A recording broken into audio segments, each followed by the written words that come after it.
अस्सलाम वालेकुम अज़ीज़ तलबा और तालबात। उम्मीद करती हूँ कि आप सब अपने अपने घरों में खैर व आफियत से होंगे। अज़ीज़ बच्चों, हमने पिछले सबकों में भी पढ़ा।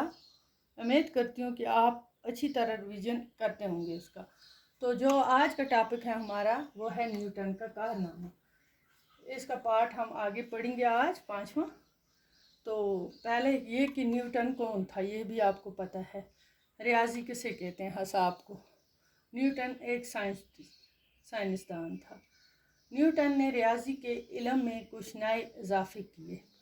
उसने 7 रंगों की रोशनी पर भी तजर्बा किया था, वो पढ़ा। 3 उसूल उसने बोला था कि 3 उसूल हैं, तो वो भी आपने पढ़ा। 7 रंगों की जो रोशनी होती है, सफ़ेद रंग की जो रोशनी होती है 7 रंग की, वो अलग अलग रंगों से होती है।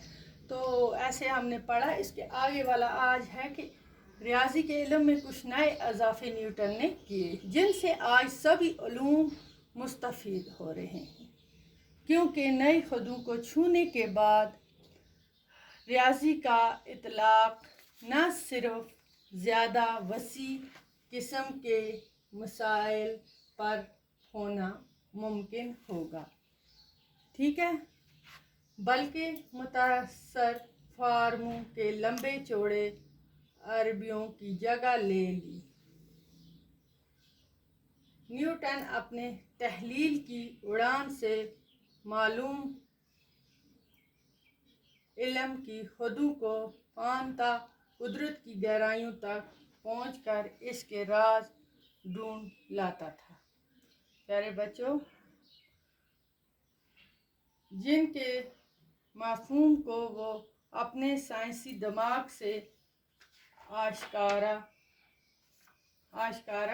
करता, ठीक है।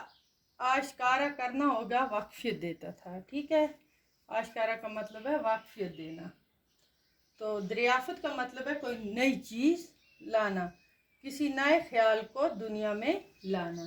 साइंस के मैदान में इसका ये शायराना अंदाज इसकी ज़ाती ज़िंदगी में भी नुमाया था। न्यूटन अपनी बनाई हुई दुनिया में ही बसता था। उसे अक्सर अपने लिबास, रहन सहन के ढंग और खाने पीने की सद न रहती थी, क्योंकि उसको कोई इस चीज़ की परवाह नहीं थी। वो सिर्फ इसी काम में क्या था, मशहूर।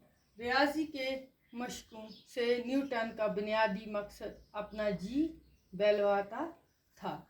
और क्या है इसके आगे? वो साइंस के तजर्बे महज अपनी तस्कीन के लिए करता था। उसे अपनी दरियाफ़त ऐजाद शाया करने का शौक़ था। इसने अपने दोस्तों से कहा था कि मैं कुछ भी शाया नहीं करूँगा, क्योंकि इससे जानकारों की तादाद में इजाफ़ा होता है, ठीक है। 20 साल तक इसने अपने मुताले के बेहतरीन नताइज को छुपा कर रखा। आखिर एक दोस्त की इस पर नज़र पड़ी।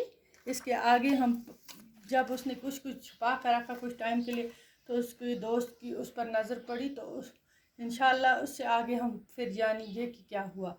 तो टाइम कम होने की वजह से हम इतना ही पढ़ेंगे आज। खुदा हाफिज़।